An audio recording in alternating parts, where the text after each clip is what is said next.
తలకాయ ఉందా అరా నీకు? కొంచెమన్నా అమ్మ గురించి అయ్య గురించి ఆలోచించేది లేదు. మొత్తం పొద్దుగాల లేవాలి, గల్లీ మొత్తం తిరగాలి, లొల్లీలు పెట్టుకోవాలి, తలకాయలు వాళ్ళు కొట్టుకోవాలి, పంచాయతీలు ఇంటికాడికి తేవాలి. మన ఊర్లలో జనరల్ గా వసలు పెట్టి పిలుచుకుంటాం కదా, same kind of culture still exist in this old buses. City में अपना हैदराबाद में चलाए तो दुनिया में कहीं नहीं चला सकता गाड़ी. నేను ఆయనను కలవడం జరిగింది, ఆయన నాకు కథ చెప్పడం జరిగింది. కథ చెప్పిన తర్వాత 20 years నేను చూసిన హైదరాబాద్ లో ఆయన నాకు 1 గంటన్నరలో చెప్పారు ఒక కథలో. అది నేను చూసి షాక్ అయిపోయాను.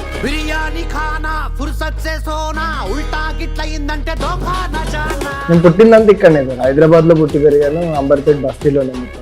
సో నాకు చాలా కనెక్ట్ అయిపోయాను. ఇంక నా స్టోరీ లాగానే అనిపించింది. అంటే నీ జీవితానికి ఇది ప్లస్ అవుతుందా మైనస్ అవుతుందా? 100% ప్లస్ అవుతుంది. నాకేమనిపిస్తుంది అంటే ఈ రోజు కాకపోతే రేపు ఏదో సినిమాలో మంచి క్యారెక్టర్ పడేదేమో, కానీ అమీర్ లోగ్ లాంటి ఒక డిఫరెంట్ కాన్సెప్ట్ తో వస్తున్న సినిమా ద్వారా జనాలకు పరిచయం అవడం అనేది I really feel happy about it. Geetha నా క్యారెక్టర్ పేరు గీత. అండ్ నమ్మని విషయాలకి దానికోసం నుంచొని ఫైట్ చేస్తుంది. ఎందుకు రాబాయ్ నువ్వు చెప్పు, నువ్వు ఇప్పుడు మాట్లాడు అన్నట్టు she is very strong like that. ఎవరు ఎక్కువ అల్లరి చేసేవారు sir? Always boys will be boys. Because వచ్చిన దానిలాగా అలా చెప్పను, వెరీ ఒబీడియంట్ చైల్డ్.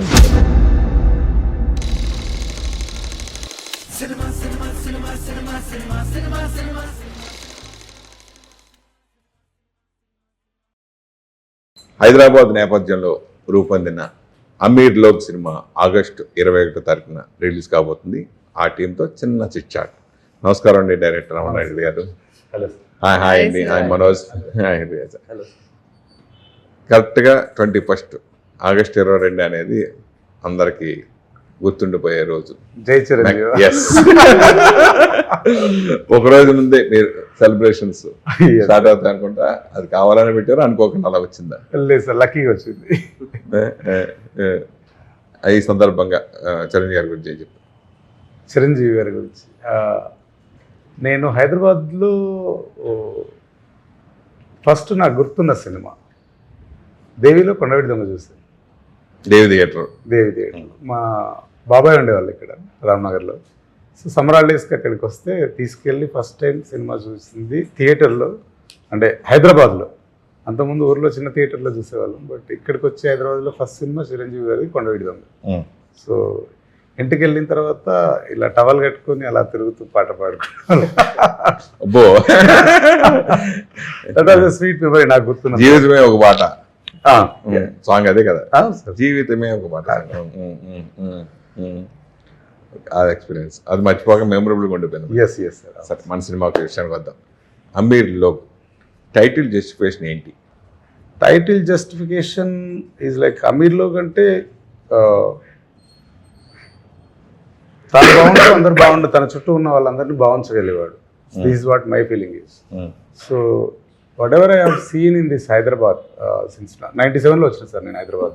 10th తర్వాత డిప్లొమా ఇక్కడే, దాని తర్వాత ఆర్కిటెక్చర్ డిగ్రీ ఇక్కడే, నా కెరియర్ అంతా కూడా ఇక్కడే. సో ఆ క్రమంలో నేను చాలా ఏరియాస్లో ఉండాల్సి వచ్చింది.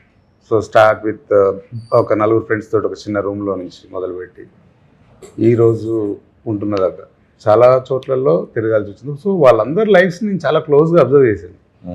These people are like amazing. వాళ్ళు అంటే బయట నుంచి చూసినప్పుడు మనము వాళ్ళ లాంగ్వేజ్ని బట్టి ఇంకోటి బట్టి చాలా అపోహలు ఉన్నాయి, కానీ చాలా అంటే చాలా ప్రేమ పంచుతారు సార్ యాక్చువల్గా మనుషులు. సో ఈ టైటిల్ నేను అనుకున్నప్పుడు టైటిల్ ముందు పుట్టింది, తర్వాత దాని చుట్టూ కథ రాసుకున్నాను నేను. So who are the real అమీర్ లోగ్ అంటే మన చుట్టూ ఉన్న వాళ్ళు చాలామంది ఉన్నారు పొద్దున్న లేస్తే. సో నిజంగా ఒక ఫిక్షనల్ కథ రాసుకుని ఆ క్యారెక్టర్స్ని పెట్టుకొని చేసుకోవడం అసలు పెద్ద కష్టం అనిపించలేదు నాకు. And because of these the actors I got and the job was very easy.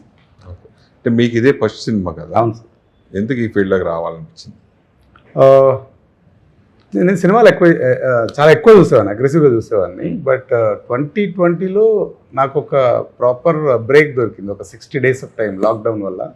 అప్పుడు నేను ఊర్లో ఉన్నాను, వేరే పని మీద ఊరికి వెళ్ళాను, లాక్డౌన్ పడింది, అక్కడే ఉండాల్సి వచ్చింది.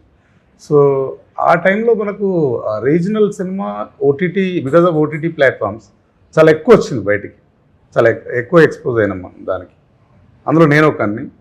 సో అది నాకు థాట్ కలిగించింది ఏంటంటే మన చుట్టూ చాలా కథలు ఉన్నాయి ఇంట్రెస్టింగ్గా, వాటిని సినిమాలాగా రాయొచ్చు.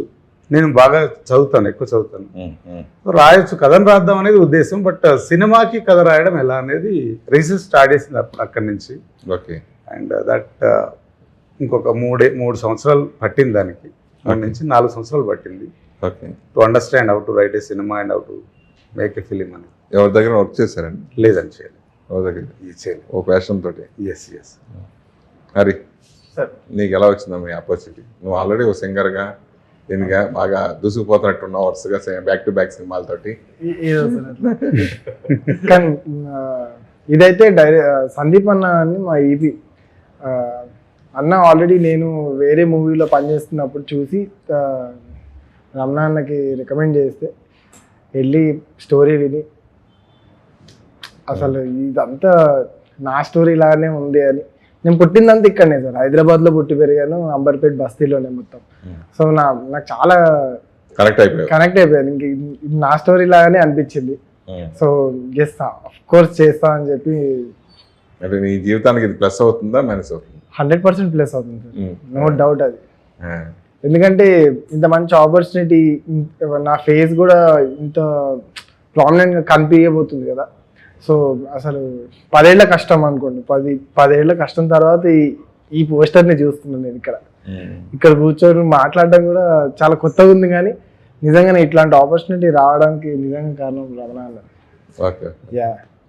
మనోజ్ గారు, ఆల్రెడీ మనోజ్ ఉన్నారు ఇండస్ట్రీలో, బాగా పాపులర్లో. మీరు ఈ సినిమా మీ గురించి, క్యారెక్టర్ గురించి? సార్ నేను బీ స్టూడియో అని థియేటర్ గ్రూప్ ఉంది సార్, బషీర్ గారిది. అక్కడ థియేటర్ చేస్తాను.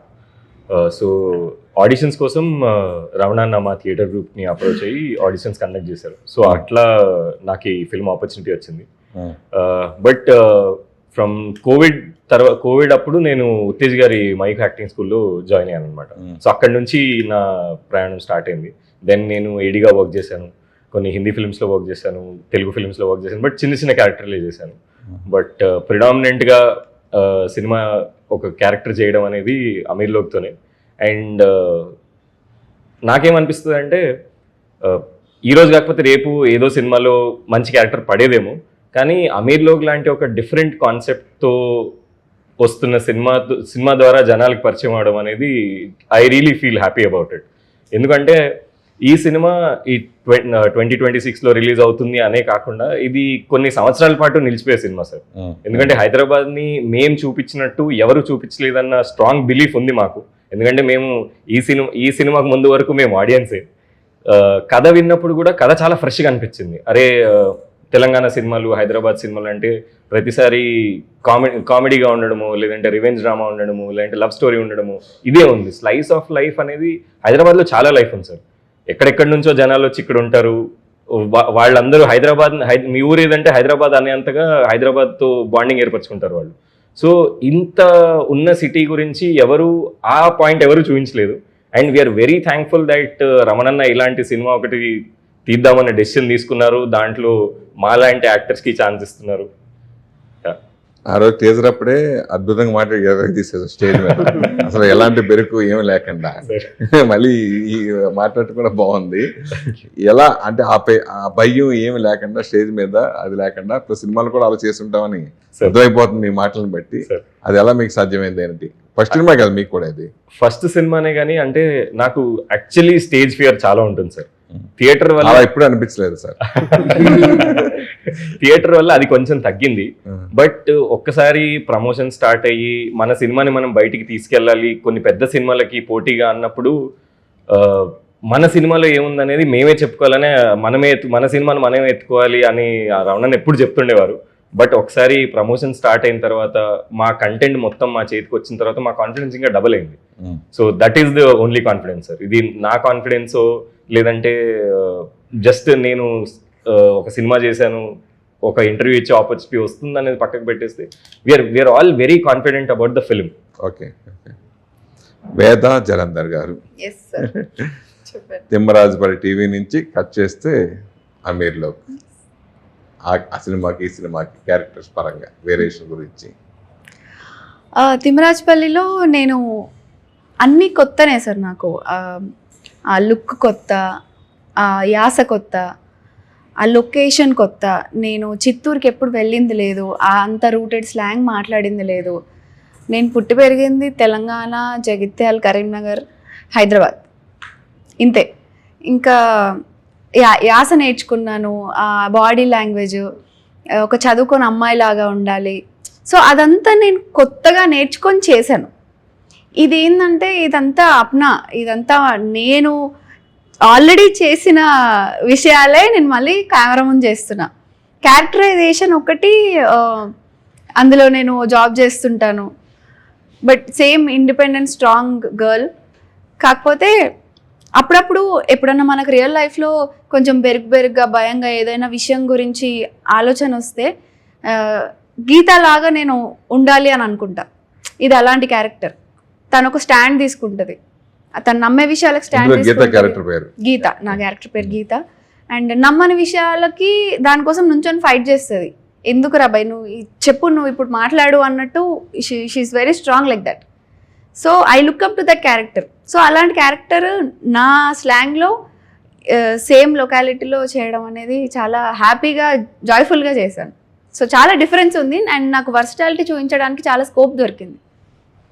ఈ సినిమాలో గీత ఎవరి తలరాత గీత మారుస్తుంది? నేనే అందరిది మారుస్తా సార్. తిమ్మరాజపల్లి రాయలసీమ అది బ్యాక్డ్రాప్ ఉన్నారు, దాంట్లో ఒక డైలాగు, అలాగే ఇది ఎలాగ దాని తర్వాత కంటిన్యూషన్ తెలంగాణ యాసలో చెప్పాలంటే ఏం చెప్తారు సరదాగా ఆడియన్స్? తిమ్మరాజపల్లిలో శారద ఏంది అన్న అన్ని చూస్తేనే ఏమిటి తన మొత్తాలు అనిపిస్తుంది. ఇది శారద. తెలంగాణ మీకు వచ్చి కాబట్టి కొంచెం లెంతీగా చెప్పండి. లెంతీ తలకే ఉందా అరా నీకు? కొంచెమన్నా అమ్మ గురించి అయ్య గురించి ఆలోచించేది లేదు. మొత్తం పొద్దుగాల లేవాలి, గల్లీ మొత్తం తిరగాలి, లొల్లీలు పెట్టుకోవాలి, తలకాయలు వాళ్ళు కొట్టుకోవాలి, పంచాయతీలు ఇంటికాడికి తేవాలి. అంతే. ఎవరు తలగా పలుకుంటే ఇంతకీ ఇంట్లో సినిమాలో తెలుస్తుంది. ఎవరు టార్గెట్ అంటున్నా? ఎవరు టార్గెట్ చేసేవో అంటున్నా? లేదు, వీళ్ళు ముగ్గురిని. Okay okay. అంటే మీరు వాళ్ళని వేడిపించారా, వాళ్ళు మిమ్మల్ని ట్రీట్ చేస్తారా? అంటే లేదు, యాక్చువల్గా ఇది ఏంటంటే ఇట్స్ మన ఊర్లలో జనరల్గా వసలు పెట్టి పిలుచుకుంటాం కదండి. చుట్టుపక్కల ఇళ్ళల్లో అందరూ కలిసి సేమ్, అసలు బ్లడ్ రిలేషన్ ఉండదు, సేమ్ క్యాస్ట్ అయి ఉండకపోయినా, సేమ్ మతం అయి ఉండకపోయినా అందరు వరుసలు పెట్టి పిలుచుకుంటారు కదా. Same kind of culture still exist in this old buses.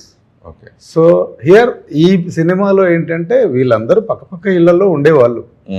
So this girl వీళ్ళు ఏదైనా తప్పు చేసినా లేదా వీళ్ళు ఏదైనా పని చేసినా, సపోర్ట్ చేసినా, ఏం చేసినా, she is there for these 3 guys. చెప్పండి మీ ఎంట్రీ ఎలా జరిగింది ఈ సినిమాలో? నేను 2020లో సినిమాలు మొదలెట్టానండి. దానికి ముందు 2015 నుంచి నాటకాలు, థియేటర్, డిగ్రీలో ఉన్నప్పుడు నాటకాలు, 6 సంవత్సరాలు అయిపోయింది. సినిమా స్టార్ట్ చేసి 6 సంవత్సరాలు అయిపోయింది. థియేటర్ స్టార్ట్ చేసి 16 సంవత్సరాలు అవుతుంది. సో ఒకసారి కాన్ఫిడెన్స్ యాక్టింగ్ లో వచ్చిన తర్వాత నేను చిన్న చిన్న సినిమాలు మొదలెట్టానండి. ఆవిడ చెప్పినట్టు కోవిడ్ వల్ల మాకు హైదరాబాద్ లో యాక్టర్స్ కి మంచి స్కోప్ దొరికిందండి. కోవిడ్ వల్ల లాక్డౌన్ అయింది, ఇంకా ఎక్కడి నుంచి యాక్టర్స్ తెచ్చుకోవడానికి లేదు. ఇక్కడిక్కడ ఉన్న యాక్టర్స్ ని వాళ్ళు తీసుకోవడం మొదలెట్టారు. అలా ఒక చిన్న సినిమా, అలా అక్కడ తులసివనం అని ఒక వెబ్ సిరీస్ చేసా. అక్కడి నుంచి చిన్న చిన్న సినిమాలు చేసుకుంటూ నేను ఆల్రెడీ ఒక సినిమా చేసాం. ఆ ప్రాజెక్ట్ లో మాకు సందీప్ ఉన్నారు. సో సందీప్ నాకు ఫోన్ చేసి, ఇలా ఒక ఆయన ఉన్నారు రమణ అని చెప్పి, కథ చెప్తారు రా ఆఫీస్కి అని అన్నారు. నేను ఫస్ట్ అప్పట్లో ఆ టైంలో నేను చాలా చిన్న చిన్న సినిమాలు చేస్తున్నాను, ఏవి రిలీజ్ అవ్వట్లేదు. మనమేమో కొత్త ఎక్సైట్మెంట్లో వచ్చింది కదా సినిమా అని చేసేద్దాం అనుకుంటాం, కానీ అది 3-4 ఏళ్ళు అయిపోతున్నాయి, సినిమాలే బయటికి రావట్లేదు, ఇది అవసరమా మనకి అన్న టోన్లో నేను చెయ్యొచ్చు అంటారా సినిమాలు అంటే, ఆయన లేదు నువ్వు రా వచ్చి కలు అన్నారు. నేను ఆయనను కలవడం జరిగింది, ఆయన నాకు కథ చెప్పడం జరిగింది. కథ చెప్పిన తర్వాత నేను హైదరాబాద్కి 2006లో వచ్చానండి. 20 years నేను చూసిన హైదరాబాద్ని ఆయన నాకు 1 గంటన్నరలో చెప్పారు ఒక కథలో. అది నేను చూసి షాక్ అయిపోయాను. ఆయనకు తెలుసు హైదరాబాద్ ఏంటి, ఆయన ఏ ఎమోషన్ని టార్గెట్ చేస్తున్నారు, ఎలా చేస్తున్నారు అన్నది. ఇంక అక్కడ సోల్డ్ అండి. రామారెడ్డి గారు, ఈ సినిమాని మీరే నిర్మించడానికి కారణం ఏమిటి? కరెక్ట్గా అడిగారు sir. As 20 years into the architecture నాకు సడన్గా నేను సినిమా తీస్తా అంటే ఎవరైనా ఎందుకు నమ్మాలి? Why should there money? I have beautiful clients, వాళ్ళని అడగొచ్చు, ఎవరినైనా ఇన్వాల్వ్ చేయొచ్చు, but I don't want to do that actually. It is my passion. Okay okay. So I have to test myself అని చెప్పి. వీళ్ళందరూ నటినట్లు అందరూ ఎంపిక ఎలా జరిగింది? వర్క్షాప్ లాంటిది ఏదైనా చేశారు? లేదు సార్, వర్క్షాప్ లాంటిది ఏం జరగలేదు, జస్ట్ స్క్రిప్ట్ రీడింగ్ లాంటివి జరిగినాయి. కానీ సెలక్షన్ వర్క్ మాత్రం ఫస్ట్ సందీప్ త్రూనే, is in to the industry కాబట్టి. హరిని ఆయన వీడియోస్ అవి చూసి పర్ఫెక్ట్ యాప్ట్ అనుకుని పిలిచాము. తర్వాత హరిని అడిగాం, నీ ఫ్రెండ్ ఎవరైనా విత్ దిస్ లుక్స్ అంటే curly hair and fair and good actor కావాలి అంటే, అన్న నా ఫ్రెండ్ మా శశి ఉన్నాడు, వాడు మీరు చెప్పినవన్నీ క్వాలిటీస్ ఉన్నాయి, పిలిపిస్తానని చెప్పాడు. And that so he got in to the project. And audition B studio Basheer అని ఉంటారండి. ఓకే. సో ఆయనకు ఒకసారి పిలిచి స్టోరీ చెప్పాము, నరేట్ చేసి, భయ్యా మీ దాంట్లోంచి మీ థియేటర్ గ్రూప్లోంచి యాక్టర్స్ కావాలి, మీ దగ్గర ఒకసారి ఆడిషన్ పెడతాను అని అడిగితే ఆయన హీ కాల్డ్ ఫర్ ఆడిషన్స్. అక్కడ I first found Manoj and వేద. పర్టికులర్గా ఈ మధ్యన రానా న్యూ ఫిల్మ్ మేకర్స్ బాగా ఎంకరేజ్ చేస్తున్నారు. ప్లస్ ఈ సినిమాని ఆయనే డిస్ట్రిబ్యూట్ చేయడం. యా. సో ఆయనకి ఏం చెప్పి ఒప్పించారు ఈ సినిమా విషయంలో? ఏం నచ్చింది ఆయనకి? ఏం నచ్చిందని మీకు చెప్పారు? సార్ అంటే మేము ఫస్ట్ చూసుకున్నప్పుడు as I said it was like festive mode. కానీ దాని తర్వాత కొత్త ఆడియన్స్కి వేద్దామన్నప్పుడు ఒక చిన్న ఛాన్స్ దొరికింది, స్పిరిట్ టీమ్కి యాక్సెస్ దొరికింది. సార్ ఆ రోజు వేస్తున్నాము, మీ టీం నుంచి ఎవరైనా వచ్చి చూస్తారంటే 8 members వచ్చారు వాళ్ళ team to assess actually. So చూద్దాం లే అన్నట్టు వచ్చారు డెఫినెట్గా. కానీ వాళ్ళు ఫస్ట్ హాఫ్ అయిన తర్వాత వాళ్ళ రియాక్షన్ చూసి మేము ఖుషి అయిపోయినాం. సెకండ్ హాఫ్ అయిపోయిన తర్వాత వాళ్ళు చాలా హ్యాపీగా అన్నారు, మీది ఇక్కడ చాలా మంది ఉన్నారు ఆ రోజు ఆడియన్స్, ఒక్కొక్కరు వాళ్ళ రియాక్షన్ చెప్తుంటే మేము ఆ ఎగ్జైట్మెంట్లో ఉంటే, మీరు ఇది కంప్లీట్ చేసుకోనండి ఆఫీస్కి రండి మాట్లాడదామని అంటే వీఆర్ లైక్ సోల్డ్ అని అనిపించింది ఆ రోజు. అంటే ఇప్పుడు యూత్కి వాళ్ళకి అన్న మెసేజ్ లాగా ఏదైనా ఉంటుంది దానికోవచ్చా? మెసేజ్ ఇస్తే ఎవరు తీసుకుంటారు sir? Nothing like it sir. అల్లరే ఉంటుంది. అండ్ అంటే లైఫ్ని చూపిస్తున్నాం కాబట్టి దే విల్ రిలేట్. ఏదో ఒక క్యారెక్టర్కి ప్రతి వాళ్ళు రిలేట్ అవుతారు సార్ దీంట్లో. ఆ మ్యాజిక్ అయితే జరిగింది, ఇట్ హ్యాపెండ్. నేను రాసుకున్నప్పుడు దానికంటే after completion of this project చాలా ఎక్కువ జరిగింది మ్యాజిక్ అనేది. సో కదా ఈ సినిమా మీ క్యారెక్టర్కి ఉండే ఇంపార్టెంట్ ఏమిటి అంటే? నా వరకు I'm the hero of the story అని నేను అనుకుంటాను సార్. మీరు పోస్టర్ చూసి ముగ్గురు అబ్బాయిలను చూస్తున్నారు, మీరు సినిమా చూసిన తర్వాత you can think that it's a female oriented film and these 3 are support characters. అలా అందరికి స్పేస్ ఉందండి. So you can always look at this film from different అంటే ఇది నాట్ నెసెసరీలీ సినిమా అంటే ఒక లవ్ స్టోరీ ఇలానే ఉండాలని ఏం లేదు కదా సార్.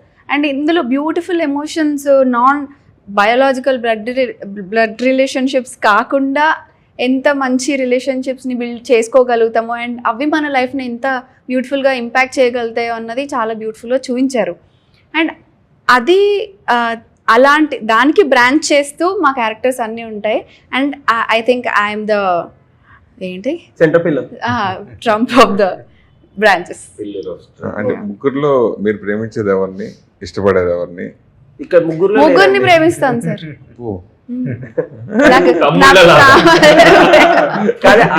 ఆ గీత ప్రేమించే మనిషి ముగ్గురులో లేడు సార్. మీరు సినిమా చూస్తే మీకు తెలుస్తుంది. There is love in my life. దీంట్లో సాంగ్స్ లవ్ ఏం ఉండవా? ఉన్నాయి సార్, ఎందుకు లేవు? అది ఎవరు లవ్ చేస్తాను అంటున్నా? వీళ్ళనైతే ఇక్కడ లేదండి ఆ మనిషి, ఇక్కడ లేదు. ఓన్లీ ఫ్రెండ్స్ కింద. అవును, ఫ్రెండ్స్ కింద మెయిన్. అంతే, కలిసి పెరిగాము ఒక ఏరియాలో నేబర్స్ లాగా. కాకపోతే ఒక రిలేషన్షిప్ ని బిల్డ్ చేసుకుంటూ దాన్ని బస్తీలో లైఫ్ అట్లనే ఉంటుంది. ఎక్కడ రోడ్ మీద కనబడ్డా కూడా మనోళ్ళు అనుకుంటే కాసేపు అలా వాళ్ళని చూస్తూ వెళ్ళిపోతారు, బానే ఉన్నారు కదా అనుకుంటే. నేను పుట్టి పెరిగింది పల్లెటూరులో సార్. ఎక్కడో 2-3 ఏరియాస్ అవతలు ఉన్న వాళ్ళు కనిపించినా కూడా వరుసలు పెట్టే పిలుస్తుంటారు. సో అది సేమ్ కల్చర్ మళ్ళీ ఇక్కడ బస్తీల్లోనే కనిపించింది నాకు. అంత అర్బనైజ్డ్ ఏరియాస్లో నేను చూడలేదు. ఒకరికొకరికి సంబంధం లేకుండా ఉంటారు. సో సేమ్ కల్చర్ని ఇక్కడ చూపించడము, అంతే స్ట్రాంగ్గా అంతే ఎఫెక్షనేట్గా చూపించడం జరిగింది. ఆ 4వ వ్యక్తిని చూపిస్తున్నారు, సినిమాలో ఉన్నాడు లేడు? సినిమాలో చూస్తారు తప్పకుండా. సస్పెన్స్ అది ఎవరన్నా? అలాంటివి sir, but yeah is important, very important. ఇప్పుడు నా reveal లవ్ చేయండి. సార్, నా లవ్. మీ లవర్ అదే అదే చూద్దాం అనిపించి అడిగాను. మీరు చెప్తారని విందామని అనిపించింది అంతే. చూడండి బాగుంటది లవ్ స్టోరీ కూడా. అది సంగీత పరంగా ఎలా ఉంటుంది సార్? అంటే ఇక్కడ సార్ సాంగ్స్ పరంగా తెలంగాణ సాంగ్స్ కొంచెం బాగా పాపులర్ కదా, అట్లాంటి పాపులర్ సాంగ్స్ ఏమన్నా దీంట్లో వాడుకున్నారా? ఎస్ ఎస్ సార్, డెఫినెట్ గా అవల్ దావత్ సాంగ్ రిలీజ్ అయింది సార్ మన దాంట్లోంచి. ఇప్పుడు ఒకటి అవల్ దావత్, తర్వాత సీదా helicopter shot which is rap by again this Hari. And నువ్వు పాడావా? రీసెంట్ గా రాసాడు కూడా తను. ఓ నువ్వే రాసావా? ఓకే. ఈ పాటలో మొత్తం artist plus writer plus singer. పాడు పాట. Bring the heat from the street. Manja mine is not deal. Keench cart like it's me abba Jan ka road. Jan le dude. Bike pe katta marte both. Only cutter attitude. See the helicopter shot. 10 में कर देते 60. 60 అంటే 60 यार. डेढ़ शारी नहीं चलता बाप. ఆకే ఫార్ దేతే సీట్ సర్క ఫోర్ దేతే నీట్ తొండి సాలె ముఖం నీది చూసుకున్నావా, నీకు నీ ముఖం నిండా బర్రె పేడ పూసుకున్నావా, నీకు నియతుందా లేదా ఇంట్లో దాచుకున్నావా, సాలె గెలికి నాక మైదానం దాటిపోతావా, ఇంకా ఉరికి ఇచ్చుడే గల్లీ గల్లీ లంగర్ వస్తున్నా పల్లి షురు చేస్తే కాలు మొక్కిన ఆగదు మేలొల్లి ఈడ ఎవరు చేరు ఎవరు కాదు ఎవరి కింద ఎవరు మీద ఎవరి దవడ సైడ్ అయితే చూసుకుందాం నీ తల్లి. సూపర్. ఫస్ట్ స్టార్టింగ్ పదాలు ఏంటి అసలు? ఏ భాష అది? అది ఇంగ్లీష్ సార్, కానీ అది బ్రేక్ లైక్ బస్తీ ఇంగ్లీష్. బస్తీ ఇంగ్లీష్ ఇంకా హిందీ కలిపి దక్కని లాగా. Like bring the heat from the street. మాంజా మైన్ ఇస్ నాట్ డీల్, కీన్స్ కార్డ్ అంటే ఇంకా డీల్ మాంజా ఒకటి ఉండేది, కీన్స్ కార్డ్ మాంజా ఒకటి, లైక్ అట్లా అన్ని రెఫరెన్స్లు తీసుకొని రాసినాం. ఈ మధ్యన అసలు మాంజా అనేది వాడకుండా ఉండాలని యా దాని మీద యాక్షన్ తీసుకున్నా, అలా చేస్తూ ఉన్నాయి, చాలా మంది ప్రాణాలు పోతూనే ఉన్నాయి. యా సో అట్లాంటి సంఘటన ఏదైనా దీంట్లో ఉంటుందా? Nothing like that. But the patang culture అనేది ఉంది కాబట్టి సో ఆ సాంగ్ లో తీసుకోవడం. యా అది జస్ట్ మెటఫోర్ లాగా. నాది నీ దానికంటే ఎక్కువ స్ట్రాంగ్ మాంజా టైప్. పైకి వెళ్తుంది, కట్ చేస్తారు ఒకందొకడు. బ్యాన్ చేశారు కదా మరి దాని గురించి. అది ఇట్స్ స్లాంగ్ అండి అంతే. అది సినిమాలో మాంజా వాడట్లేదు, కైట్ అంటే రెఫరెన్స్ అయితే ఎవరికి ఇది వాడండి అని చెప్పట్లేదు. ఎప్పుడైతే బ్యాన్ చేయక ముందు వాడారో దాని రెఫరెన్స్ తీసుకొని ఇప్పుడు జస్ట్ టెక్స్ట్ ఫ్లేవర్ రైటింగ్ లో వాడారు. ఎప్పటికి జరిగిన కథగా ఈ సినిమాని చూపిస్తున్నారు సార్? కంటెంపరీ సార్, ఇప్పటిదే. Present life. ఓకే. నీకు రచయితగా ఇష్టమా, సింగర్గా ఇష్టమా, ఆర్టిస్ట్గా ఇష్టమా? ఏమవుదావు నువ్వు అసలు? ఏంటి అసలు? సార్ నేను మూడో అవుదాం అనుకుంటున్నాను. 3 చేసావు కదా ఇప్పుడు. అదే దీంట్లో ఒకే సినిమాలో చేసావు కదా. సో నేను ఫస్ట్ యాక్టర్ సార్ అన్నపూర్ణలో నేర్చుకున్నాను. నేను విజయ రాఘవ గారి దగ్గర నేర్చుకున్నాను.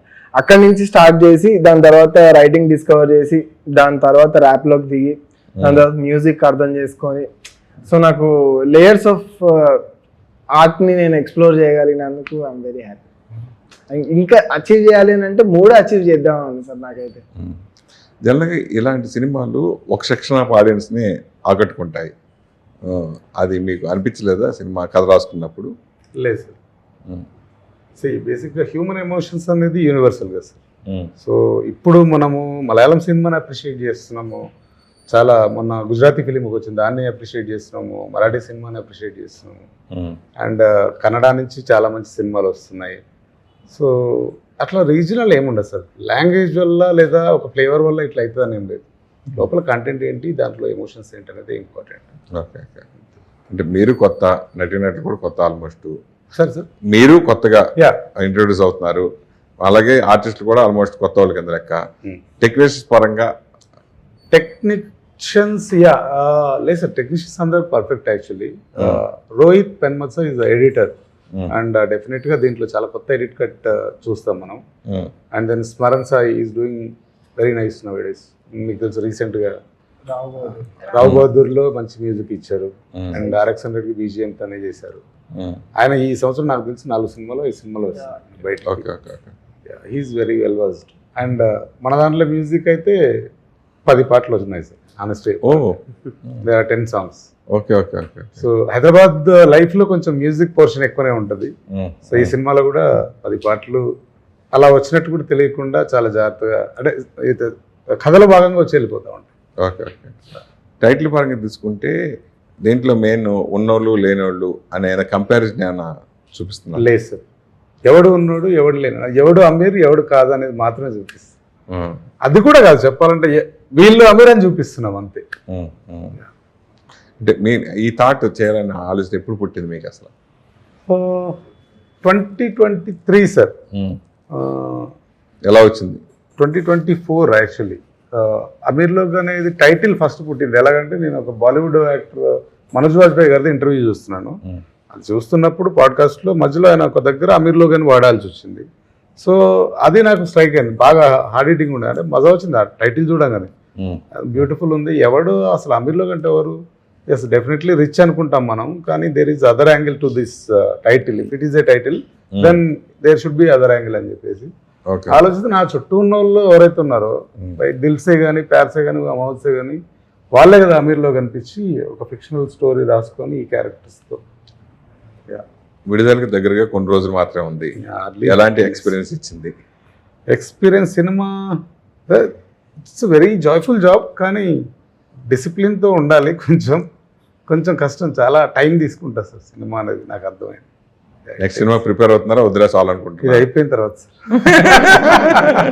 అదే కొన్ని రోజులు ఉంది కదా. యా ప్రిపేర్ అవుతున్నాం సార్.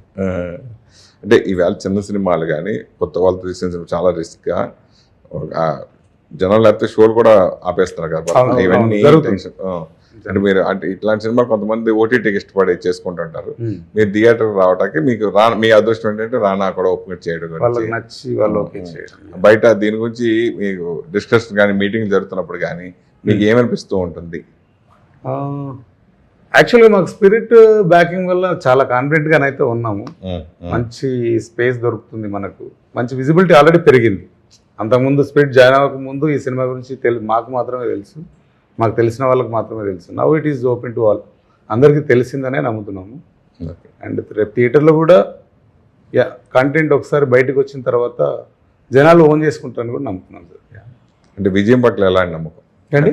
విజయం పట్ల ఎలాంటి నమ్మకం ఉందంటే 100% ఉంది సార్. బికాజ్ 100 కన్నా ఎక్కువ మనం చెప్పినా వేస్ట్, కానీ 100% నమ్మకం అయితే నాకు ఉంది. గత సినిమాలతో పోతే తెలంగాణ నేపథ్యంలో చాలా సినిమాలు వచ్చినాయి, హైదరాబాద్ బ్యాక్డ్రాప్లో చాలా సినిమా, నేపథ్యంలో కూడా చాలా సినిమా వచ్చినాయి కదా. వాటితో పోలిస్తే వీడిని ఏదే లెక్కచ్చు అంటే పలానా సినిమాతో బేస్ చేసుకుని అట్లా ఉంటుంది కదా, కొంతమంది ఆలోచనలు ఉంటాయి కదా అట్లా. అదే సార్, ఇది ఒక కొత్త సినిమా చెప్పాలంటే. డెఫినెట్గా చాలా మంది ఈ అమీర్లో కానీ టైటిల్ చూసి అంగ్రేజ్లా ఉంటుందా అని అడుగుతున్నారు, లేదా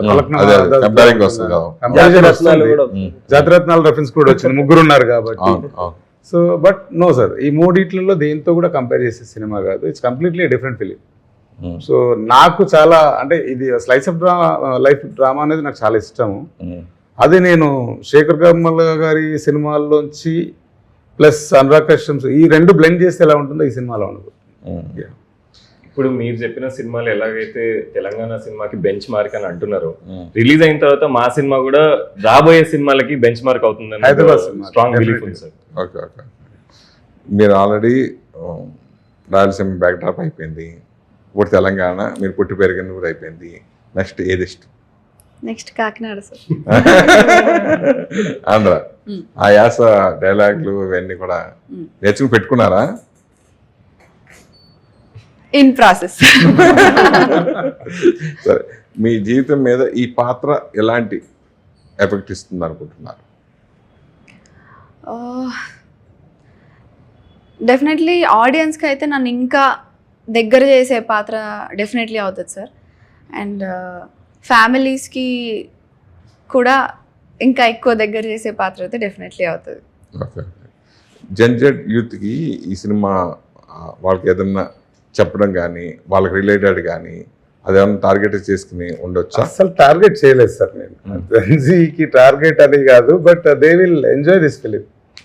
the kind of bond these 3 guys share with వాళ్ళ పేరెంట్స్తో కానీ, వాళ్ళ మధ్యలో కానీ, ఆపోనెంట్స్తో కానీ, యాజ్ ఏ అంటే అదే బస్తీలో పుట్టి పెరిగి వాళ్ళని గైడ్ చేసిన ఒక అమ్మాయితో కానీ. సో వాళ్ళు రిలేట్ చేసుకుంటారు. ఓకే. వాళ్ళ లైఫ్లో ఉన్నదే మనం చూపిస్తున్నాం మాస్ ఆడియన్స్కి. ఎస్ సార్, వాళ్ళకి వాళ్ళే వాళ్ళని టార్గెట్ చేసి వాళ్ళు డెఫినెట్ గా మైసూర్ సైతర్కి మొన్న స్క్రీనింగ్స్ ఒక 5 స్క్రీనింగ్స్ జరిగినాయి. మనము కొత్త ఆడియన్స్ తో ట్రై చేసి చూసాము. మేము ఏదైతే ఫస్ట్ 2 స్క్రీనింగ్స్ లో మా కోసం వేసుకున్నది, తర్వాత ఇంకా వేరే దగ్గర వాళ్ళకి వేసినవి ఏవైతున్నాయో అవి కాకుండా తర్వాత 3 స్క్రీనింగ్స్ లో కూడా the reactions are same points లో రియాక్షన్స్ జనాలు రియాక్ట్ అవుతున్నారు. వావ్ అంటున్నారు, ఒక చోట ఏడుస్తున్నారు. సో చాలా అంటే చాలా ప్రతి ఒక్కరు ఏదో ఒక క్యారెక్టర్ కనెక్ట్ అయిపోతారు. దీనివల్ల సినిమా అంతా జరుగుతుందన్న ఫీలింగ్లో ఉంటారు. సో అన్ని క్యారెక్టర్స్ అలా ఉంటాయి సార్, డిజైన్ చేయబడ్డాయి. యాక్చువల్లీ వీళ్ళు నలుగురు పాత్రలు ఎవరి పాత్ర ఏ విధంగా ఉంటుంది, ఎవరు సాక్రిఫైస్ చేసే విధంగా ఉంటుంది, వాటి గురించి అడిగితే సార్ ఒక 4 రోజుల్లో ట్రైలర్ వస్తుంది. కొంచెం చెప్పండి ట్రైలర్ ముందు. అదేం లేదు సార్, సీను క్యారెక్టర్ ఏదైతే ఉందో బై హరి, వాడు ఏదైనా పెంట చేసుకొస్తే అక్కడి నుంచి వీళ్ళు జాయిన్ అయిపోయి నానా పెంట చేస్తే కరెక్ట్ చేయడానికి ఈ అమ్మాయి తయారైతుంది. ఓకే ఓకే అడిషనల్ గా okay this is how the film is about. అంటే ఎవరి పాత్ర ఇంపార్టెన్స్ గా ఉంటుంది అంటే అదే సార్, ఇప్పుడు వాడు పెంట చేశాడు, వీళ్ళిద్దరు దాన్ని ఇంకా పెద్దది చేశారు, ఎంతవరకు సాల్వ్ చేయడానికి ట్రై చేసింది. సో ఎవరు ఇంపార్టెంట్ దీంట్లో ఏం చేస్తాం సార్? చెప్పావా ఇంట్లో ఈ క్యారెక్టర్ ఎలా ఉంటుంది, నా క్యారెక్టర్ ఎలా ఉంటుంది ఏమన్నారు? వాళ్ళు చూసారు సినిమా యాక్చువల్లీ వాళ్ళు. ఓకే అయితే చూస్తే ఏమన్నారు? అంటే నేను వెళ్ళి డైరెక్ట్గా నేను ఇందులో ఇది చేస్తున్నా అలా చెప్పలేదు సార్. అంటే ఒకటే సినిమా అయిపోయింది కాబట్టి ఇంకా కొంచెం భయం ఉంటుంది కదా. సో నేను కూర్చోబెట్టి ఊరికే ఇలా సార్, మా సార్ తెలుసు బషీర్ సార్, మా పేరెంట్స్కి వెళ్ళి ఊరికే ఇలా ఆడిషన్ చేశానంటే అవునా ఏం చేసినావు అని అంటే నాకు ఇచ్చిన ఒక సిచ్యువేషన్ చెప్పాను. అదేంటి అది జనరల్ నేను నా లైఫ్లో నాకు కోపం వస్తే ఎలా అరుస్తానో అలా అరిచేసా. అలా అంటే వాళ్ళకి చూపించా యాక్ట్ చేసి. అవునా రోజు చేసినట్టే వేస్తున్నావు కదా, ఇందులో ఏం చేసినావు అని అన్నారు. బయటకి ఇట్లా తేడా లేదు. ఎగ్జాక్ట్లీ. సో ఇంకా ఇదే ఇట్లానే ఉంటది. అండ్ ఒక 2-3 ఎగ్జాంపుల్స్ అంటే స్క్రిప్ట్ లో కాదు, నేను ర్యాండమ్ గా ఒక రిలేటబుల్ 2-3 సిచ్యువేషన్స్ అల్లేసి చెప్పేసా. రోజు షేటే కదా ఇంట్లో ఏముంది అని అన్నారు. ఇదే మంచి అనిపించిందా లేదా అంటే మంచిగా ఉంది అని అదే వేస్తున్నానా చేయను అంటే కొంచెం ట్రిక్ చేశాను నేను. సో అప్పుడు వాళ్ళకి అంటే కొంచెం సెక్యూర్గా అనిపించింది, మన కథ మన వాళ్ళ కథ మన పిల్లలు చేస్తున్నారు, ఇంకా వై నాట్, ఓకే ఫైన్ చలో అన్నట్టు అనిపించింది. సో అలా స్కూల్ డేస్ లో వేద అల్లరిపిల్ల నేను మామూలుగా I'm very obedient child sir, చాలా గుడ్ గర్ల్ని నేను. అనిపించట్లేదు మీరు ఇప్పుడు మాట్లాడే తీరును బట్టి? అంటే యాక్టింగ్ లోకి వచ్చిన తర్వాత రకరకాల పాత్రలు పోషించాల్సి వస్తుంది కాబట్టి ఆ పాత్రలో కొంచెం ఈ పాత్రలో కొంచెం అన్ని కొంచెం మిక్సప్ అయ్యి ఇలా అనిపిస్తుంది, కానీ జనరల్లీ ఒబీడియంట్. ఎలా కలిగింది మీరు నటి అవ్వాలని, ఆర్టిస్ట్ అవ్వాలని కోరిక ఎప్పుడు కలిగింది, ఎలా? బేసిక్గా నాకు యాక్టర్ అవ్వాలి అన్న అంటే అంత క్లారిటీ చిన్నప్పుడు ఉండదు కదా sir. But I have been a performer all my life. నేను చిన్నప్పటి నుండి స్కూల్లో కాలేజ్లో కల్చరల్ హెడ్, స్పోర్ట్స్ హెడ్ అలా చేస్తూ ఉండేదాన్ని. లీడర్గా లీడ్ చేసేదాన్ని, పర్ఫార్మెన్సెస్ చేసేదాన్ని, పాటలు పాడేదాన్ని, అన్ని కల్చరల్ స్పోర్ట్స్ ఏరియాలో ఏమేమి ఉంటాయో అవన్నీ చేశాను నేను. సో నాకు ఇష్టం పర్ఫార్మెన్స్ చేయడం. సో అది నేను మా ఫాదర్కి సంగీతం అంటే ఇష్టం. సో నేను అందులో కూడా నాకు ఇంట్రెస్ట్ ఉండేది. సో నేను బీటెక్ చదివేటప్పుడు సంగీతం వల్ల నేర్చుకుందాం అనే టైంలో అప్పుడప్పుడే నాకు సినిమాకి ఎక్కువ ఎక్స్పోజర్ దొరకడం ఇదంతా తెలిసింది. సో ద మినిట్ అప్పటిదాకా నాకు సినిమా అంటే అది వేరే ప్రపంచం, అసలు టచ్ కూడా చేయలేని ప్రపంచం, మనం జస్ట్ ఊరికే చూస్తూ హ్యాపీగా ఫీల్ అయ్యే విషయం మాత్రమే అని తెలుసు.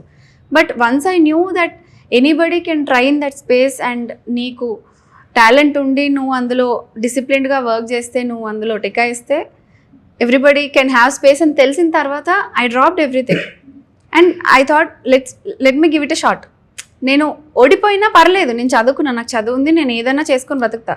కానీ డిస్సాటిస్ఫాక్షన్ తోటి అరే ట్రై చేస్తే బాగుండు అన్న డిస్సాటిస్ఫాక్షన్తో I don't want to live. So I wanted to try, కానీ నేను సిన్సియర్గా ట్రై చేద్దాం అనుకున్నాను, అందుకే థియేటర్ జాయిన్ అయినా. అండ్ ఆ ప్రాసెస్లో నాకు ఈ క్రాఫ్ట్ పైన ఎంత ఇష్టమో నాకు అర్థమైంది. So I was consistent. ఆ ప్రాసెస్లో నేర్చుకున్నాను నేను, అంతే. నేను ఇది చెయ్యాలి, ఇలానే అవ్వాలి అని నాకు ముందు తెలీదు. నాకు ఇష్టం, నేను ట్రై చేశా. కానీ ప్రాసెస్లో అయినా కాకపోయినా ఉండే డిసిప్లిన్, నీకు ఆ పట్టుదల ఉంటేనే ఇక్కడ ఉండాలి, లేకపోతే వెళ్ళిపోవాలి. ఈ టైం వరకు నేను అయిపోవాలి అని అనుకుంటే అవ్వరు, అది ఫిక్స్. అది నాకు ప్రాసెస్లో అర్థమైంది. Okay okay okay. Yeah and yeah school days friends కానీ కాలేజీ ఫ్రెండ్స్ కానీ కెమెరాజబుల్ టీవీ చూసినప్పుడు కానీ అప్పుడు మీకు ఎలాంటి చెప్పారు, ఏమైనా వారు ఎట్లా ట్రీట్ చేసేవారు మీతో మిమ్మల్ని? యాక్చువల్లీ నేను ఎవరితో టచ్లో లేను సార్, బట్ రిలీజ్ అయిన తర్వాత ఎక్కడెక్కడో ప్రపంచంలో నలుమూలలో వెళ్ళిపోయారు వాళ్ళందరూ. అక్కడ నుండి మెసేజెస్, నేను ఇది మనం ఈ క్లాస్లో క్లాస్మేట్ అంటే లేదు, నేను ఆల్రెడీ అంటే వాళ్ళకి నేను నా పేరు నా ఏరియా చెప్పాను కాబట్టి నేనే అని ఫిక్స్ అయ్యారు. సో మనం ఈ క్లాస్లో క్లాస్మేట్స్, లేకపోతే నా ఫ్రెండ్, ఇప్పుడు నువ్వు నాకు మ్యాథ్స్ నేర్పించినావు, లేకపోతే మన ఇద్దరం కలిసి చేసాము గుర్తుందా అని ఎక్కడెక్కడ నుండిలో నా ఫస్ట్ బెస్ట్ ఫ్రెండ్ మెసేజ్ చేసింది. సెకండ్ క్లాస్లో నా ఫస్ట్ బెస్ట్ ఫ్రెండ్, ఆమెకు పెళ్ళై పిల్లలు ఉన్నారు, ఆమె మెసేజ్ చేసింది. I was very surprised. అంటే చాలా స్వీట్ మెమరీస్ని ఇచ్చింది సార్, చాలా బాగా అనిపించింది. ఎక్కడెక్కడ నుండో విషెస్ రావడం. బాయ్స్ ఎవరు చేయలేదా? చేశారు క్లాస్మేట్స్. అది చెప్పకూడదా? వాళ్ళు కూడా చేశారు. సరే, దర్శక నిర్మాత రామారెడ్డి గురించి ఏం చెప్తారు? ఈయన గురించా? నాకు నేను ఫస్ట్ టైం ఆడిషన్ చేసినప్పుడైతే ఇంట్రెస్టింగ్ అనిపించింది సార్. క్యారెక్టరైజేషన్స్, ఆయన చెప్పే విధానం ఇదంతా బాగుంది, కానీ కథ ఎలా ఉంటుందని నాకు కొంచెం ఎక్సైటింగ్గా ఉండింది. నేను కథ విన్నప్పుడు అసలు ఆయనకి ఎక్స్పీరియన్స్ లేదన్నారు, ఆర్కిటెక్చర్ అన్నారు, అసలు సంబంధం లేని ఫీల్డ్. బట్ నేను కథ విన్నప్పుడు నాకు ఒక సినిమాటిక్ ఇట్లా అవుట్ ఆఫ్ ద బాక్స్ అని అనిపించలేదు, కానీ ఇది అందరి కథ కదా, ఇది అందరి లైఫ్లో ఉండే రిలేషన్షిప్స్ అండ్ కొన్ని బ్యూటిఫుల్ థింగ్స్ ఉంటాయి సినిమాలో, అవి ఏదో కూర్చోబెట్టి చెప్పినట్టు ఉండవు. ఆ బిహేవియర్లో అవతల వాడికి అర్థమైపోతుంది and it will be conveyed in a very beautiful way. అది చాలా అథెంటిక్గా రాసుకున్నారు. ఆ అథెంటిసిటీ వల్లనే మేబీ అంత బ్యూటీ వెళ్ళిందేమో ఆ కథలో నుండి అని నాకు అనిపించింది. యా. ఎవరు ఎక్కువ అల్లరి చేసేవారు సార్? అల్లరి wise boys, boys always boys will be boys. అవును, పాపం అవును. నేను బికాజ్ వచ్చింది దానిలాగా అలా చెప్పాను వెరీ ఒబీడియంట్ చైల్డ్. మీ ఎక్స్పీరియన్స్ అమ్మా, మెమరబుల్ గా గుర్తుండిపోయేది ఈ సినిమా మేకింగ్ విషయంలో, షూటింగ్ అప్పుడు జరిగినాయి? ఎవ్రీ డే అండి. అంటే మేము సినిమా మొదలెట్టినప్పుడు ఏదో పెద్ద సినిమా చేస్తున్నాం అని కూడా అనిపించలేదు. ఆయన మాకు కథ చెప్పాడు. జనరల్లీ ఎవరైనా డైరెక్టర్ కథ చెప్తే ఈ సినిమా నువ్వు చేయి, దీని తర్వాత నీకు చాలా ఆఫర్లు వస్తాయి, నువ్వు పెద్ద స్టార్ అవుతావు, మంచి ఆఫర్లు వస్తాయి, ఇలాంటివి చెప్తారు. ఆయన ఇవేం చెప్పలేదు, కథ చెప్పారు. నాకు కథ చాలా నచ్చింది. మేము షూటింగ్ చేస్తున్నప్పుడు కూడా ట్రెడిషనల్ సినిమా సెట్లు ఏం లేదండి. అదేదో క్యారవాన్ నుండి మనం మొత్తం యూనిట్ ఉండి ఫుడ్ ఉండి, అది బస్తీ వాళ్ళే మాకు ఫుడ్ సప్లై, మాకు ఫుడ్ తెస్తున్నారు, ఛాయ్ తెస్తున్నారు. అక్కడ టెంట్ వేసుకున్నాం, 4 కుర్చీలు వేసుకున్నాం, అక్కడ షార్ట్ అవుతుంది, షార్ట్ చేయటం, రావటం, ఛాయ్ తాగటం, మాట్లాడటం, అలా. సో చేసిన everything felt like such a personal experience మేము చేస్తున్నప్పుడు సినిమాని. ఇప్పుడు అది పెద్ద స్క్రీన్ మీదకి వచ్చి మేము చూసుకున్నాం, ఈ బాబాయ్ చాలా పెద్ద సినిమా చేస్తాం అన్నట్టు ఒక ఫీలింగ్ వచ్చింది. So the most memorable moment would be ఆ ఫస్ట్ టైం మేము ఆ సినిమాని మ్యూజిక్ తోటి, సాంగ్ తోటి చూడడం. నేనే నమ్మలేదు నేను ఉన్నాను స్క్రీన్ మీద. అండ్ ఎప్పుడూ ఒక ఫీలింగ్ ఉండేది, కేర్ ఆఫ్ కంచరపాలెం పాటలు విన్నప్పుడు, లేకపోతే మన మసాన్ అని ఒక సినిమా ఉంది, అందులో కూడా నేను మ్యూజిక్ వింటున్నప్పుడు ఎప్పుడన్నా ఇలాంటి పాటల్లో నా విజువల్స్, నా క్యారెక్టర్ నేను ఎప్పుడన్నా చూసుకోగలుగుతానా ఎప్పుడన్నా అనుకున్నాను. ఆ కళ ఈ సినిమాతో నిజమైందండి. ఆ రోజు సాయంత్రం ఏడ్చాను నేను వెళ్ళి. అసలు ఇంత బ్యూటిఫుల్ పాటకి ఇలాంటి దాంట్లో నా క్యారెక్టర్ వస్తుందని నేను ఎప్పుడు ఊహించలేదు. So the most beautiful moment was the first screening. అక్కడి నుంచి ప్రతి స్క్రీనింగ్ పండుతోందండి సినిమా. అది నేను ఇప్పటికీ 30-40 కొత్త సినిమా స్క్రీనింగ్ చూసుంటాను. మన స్క్రీనింగ్ ఎక్స్పీరియన్సెస్ ఎప్పుడు అలాగే ఉంటాయి. చూసిన తర్వాత ఓకే ఇక్కడ ఇది చేయొచ్చు, అక్కడ అది చేయొచ్చు అన్న ఫీలింగ్ వస్తుంది. ఈ సినిమాలో అలాంటిది ఏం లేదండి. It's a beautiful film. మీరు 2 బాధ్యతలు, ప్రొడ్యూసర్గా ప్లస్ డైరెక్టర్గా 2 చేపట్టడం వల్ల మీరు ఏమన్నా స్ట్రగుల్ అయిన సందర్భాలు ఏమైనా ఉన్నాయా? స్ట్రెస్ ఉంటుంది సార్, డెఫినెట్గా ప్రొడక్షన్ హ్యాండిల్ చేయడం అనేది స్ట్రెస్ ఉంటుంది. బట్ లక్కీగా మనకు మన సినిమాకి చేసిన టెక్నీషియన్స్ కానీ ఆర్టిస్టులు కానీ ఎవరు, it was a smooth sail because of them. So EP Sandeep ఎవరైతే ఉన్నారో డే 1 నుంచి ఉన్నాడు. సో మిగతా టెక్నీషియన్స్ కూడా చాలామంది ఫ్రెండ్స్, కొత్త వాళ్ళు ఎవరు లేరనే చెప్పాలి. Okay okay. అంటే మిమ్మల్ని మీరు ప్రూవ్ చేసుకోవడం కోసం ఈ సినిమా చేశారు అనుకోవచ్చా? లేదు సార్, నాకు ఇష్టమైన పని ఒకటి చేద్దామని అనుకున్నాను. సో అందరు అంటారు బాగుంది కదా ఆల్రెడీ ఆర్కిటెక్చర్లో, why are you doing so, కానీ ఇంకా అదే సార్ మళ్ళీ పుడతాం అన్నట్టు. అంత కనెక్ట్ అయ్యారా సినిమాకి సార్? ఆ సినిమాకి అంత కనెక్ట్ అయ్యారా అంటున్నా. డైలాగ్ కి సార్. అంటే సినిమా కనెక్ట్ అయితే డైలాగ్ వాజ్ వెరీ పవర్ఫుల్. మళ్ళీ పుడతాం అనేది ఎంత మోటివేషనల్ అంటే యాక్చువల్లీ ఇన్ అదర్ వే, అది ఏ కాంటెక్స్ట్ లో వచ్చింది అనేది పక్కన పెడితే, మళ్ళీ పుడతాం అంటే that gives you motivation to do something immediately, to take a decision. So it is that powerful actually. దానికి బాగా కనెక్ట్ అయినట్టున్నారు మీరు యా సార్. సినిమాకి. ఎక్కడ చూసారా సినిమా? లేదు సార్, హానెస్ట్లీ స్పీకింగ్ నేను ఈ సినిమా మొదలుపెట్టిన దగ్గర నుంచి థియేటర్లో సినిమా చూడలేదు సార్. సినిమా చేయడం అనేది సినిమా చూడడానికి చంపేస్తాను. డైలాగ్ ఎలా గుర్తుంది మీకు సార్? ఆ డైలాగ్ ఎలా గుర్తుంది మీకు అంటున్నా. నేను రీసెంట్ ఓటీటీలో వచ్చిన తర్వాత చూస్తాను, ఇంట్లోనే చూస్తాను నైట్. మీరే ఓటీటీ వరకు వచ్చిన తర్వాత చూస్తే సినిమా మొదలు పెట్టిన తర్వాత సినిమా వాడేయండి మీరు ఓటీటీ వరకు వెయిట్ చేసి చాలా అన్యాయం అండి. డెఫినెట్ గా అన్యాయం సార్. సినిమా చేయడం అనే ప్రాసెస్ మొదలైన తర్వాత నా సినిమా చూసే విధానం అంటే చంపేస్తుంది. మీరు దొరికేసారు. మీరు ఫస్ట్ నాకు చెప్పండి. నేను చెప్తున్నా కదా సార్, కనీసం నెలకి 2 సినిమాల నుంచి 3 సినిమాలు విత్ ఫ్యామిలీ వెళ్ళేవారు. నేను బ్యాచులర్ ఉన్నప్పుడు ఆ మధ్యాహ్నం మా బాస్ ఉంటారు ఒక ఆయన, నరేందర్ సార్, ఆయన మధ్యాహ్నం లంచ్కి ఇంటికి వెళ్ళేవాళ్ళు. నేను పని తొందరగా కంప్లీట్ చేసుకుని శ్రీరామ థియేటర్ అంబర్పేటలో వెళ్ళి సినిమా చూసి మళ్ళీ వచ్చి కూర్చునేవాడిని. ఆయన వచ్చే టైంకి ఆయన ఇంటికి వెళ్ళి లంచ్ చేసి కాసేపు రెస్ట్ తీసుకొని ఈవినింగ్ వచ్చేవాళ్ళు. ఆ టైంలో మళ్ళీ వచ్చి కూర్చునేవాడిని. అంటే మ్యాట్ని చూసి వచ్చి మళ్ళీ ఆఫీస్లో కూర్చునేవాడిని. I was that mad. ఇండస్ట్రీలో కొన్ని సినిమాలు అదే ఇప్పుడు మీరు రానాకు చూపించారు, ఈ సినిమా చాలా బాగా చేశారు కాబట్టి మీకు ఈ సినిమా మళ్ళీ అవకాశం ఇచ్చి ఆయన రిలీజ్ చేస్తారు, ఇవన్నీ జరుగుతుంది. నెక్స్ట్ కూడా మంచి ప్రాజెక్ట్తో రమ్మని అట్లాంటి మీకు ఏమైనా ఆఫర్లు వచ్చినాయి? అలా ఏం రాలేదు సార్. బట్ మేము అంటే నాకు బేసిక్గా ఐడియాస్ వచ్చినాయని రాసి పెట్టుకుంటాను. సో అట్లా నా దగ్గర ఒక 15-16 కథలు ఆల్రెడీ ఐడియాస్ ఉన్నాయి. సో డెఫినెట్గా ఇంకో కథ చేస్తాం. ఎందుకు దీని రిజల్ట్ బాగుంటే డెఫినెట్గా 1 కాదు 4 చేస్తాం. హైదరాబాద్ నేపథ్యం, తెలంగాణ నేపథ్యం తప్ప వేరే సినిమాలకు చేయరా? ఎందుకు చేస్తా, చేయొచ్చు. కానీ Hyderabad is such a big canvas where చాలా ఉంది సార్ ఇక్కడ ఎక్స్ప్లోర్ చేయాల్సింది ఇంకా. ఎందుకంటే విన్నవి, చూసినవి, చదివినవి కథలుగా చెప్పొచ్చు. బట్ అనుభవించినవి ఏదైతే ఉందో దాంట్లో మన పర్సనల్ టచ్ ఉంటుంది. ఈజ్ మై హార్ట్ అంటే ద ఫీలింగ్. అంటే మీ అనుభవాలతో ఈ సినిమా తీసారా? అవును. అంటే ఎంత శాతం ఉంటుంది? ఏంటి సార్? ఎంత శాతం ఉంటుంది? 100% ఈ సినిమా నా చుట్టూ ఉన్న మనుషులు ఏదైతే ఉందో నేను చూసిన వాళ్ళని రాసుకొని తీసిన సినిమా సార్. ఈ ముగ్గురులో మీ క్యారెక్టర్ ఏది, ఎవరిది? ఈ ముగ్గురులో లేదు సార్. 4వ ఒక క్యారెక్టర్ ఉంటుంది. అదే 4వ లేదు సార్, ఒక రియలైజేషన్ క్యారెక్టర్ ఉంటుంది. అది మీరు ఎవరైనా ఐడెంటిఫై చేసి చెప్పకపోతే మజా వస్తుంది యాక్చువల్లీ. అవునా? సినిమా చూసినప్పుడు చెప్పాలి సార్. ఓకే, ఫైనల్ గా అమీర్ లోగో ఎందుకు వచ్చి థియేటర్కి వచ్చి ఈ సినిమా చూడాలి అంటే? వాళ్ళని వాళ్ళు రిలేట్ చేసుకుంటారు సార్ 200%. ఏదో ఒక క్యారెక్టర్లో, ప్లస్ మిగతా క్యారెక్టర్స్లో వాళ్ళ చుట్టూ ఉన్న మనుషుల్ని చూస్తారు. సో బేసిక్గా మన లైఫ్లో ఒక చిన్న మూమెంట్ ఏ సినిమాలో వచ్చినా కూడా అరే భలే ఉందిరా అని చెప్పేసి ఆ సినిమాకి మనం చాలా మందికి చెప్తా ఉంటాం. బట్ ఈ సినిమా త్రూఅవుట్ వాళ్ళని వాళ్ళు చూసుకుంటున్నట్టు ఉన్నప్పుడు they will celebrate this film అని చెప్పేసి నా స్ట్రాంగ్ ఫీలింగ్. సో హైదరాబాద్ని సెలబ్రేట్ చేసుకోవడానికైనా సరే ఈ సినిమాకు ఒకసారి చూస్తే వదిలిపెట్టారు సార్ ఈ సినిమాని. అవునవును.